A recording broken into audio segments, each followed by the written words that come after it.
ചിക്കനാണ്, ബിരിയാണി ആണ്. പുറത്തോട്ട് ഇറങ്ങിയപ്പോൾ എന്തൊരു എന്നുണ്ട്. പക്ഷെ ഇവിടെ മരയാണ്, ഇതിപ്പോൾ അറിയാലേ മരൊക്കെ പണ്ടൊക്കെ നമ്മൾ ചൂടുന്ന ഇപ്പോൾ എന്തായാലും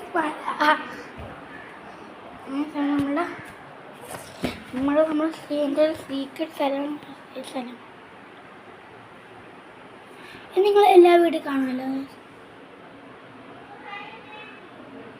ഇതാണ് സബ്സ്ക്രൈബ് ചെയ്യും. ഇതിനകത്ത് ഡോറാണ്. ഇതിനകത്ത് നമുക്ക് ഫണ്ണുണ്ട്. ഞാൻ കയറിയ നിങ്ങൾക്ക് കാണാൻ കഴിയും. ഇല്ലേ, ഇവിടെ വിളക്കും എൻ്റെ കുറച്ച് സാധനങ്ങളൊക്കെ ഉണ്ട്, കണ്ടല്ലോ. അപ്പം നമ്മുടെ കിച്ചുമൻ്റെ ചേച്ചി അവിടെ ഉണ്ട്. അവിടെ അങ്ങോട്ട് പോകാം. ഞാൻ കുളിച്ചില്ലേ? ഹലോ പറ. ഹായ് ഗായ്സ്, എൻ്റെ മുടി വെട്ടിക്ക. പക്ഷെ ഞാൻ കുളിച്ചില്ല, ചേച്ചി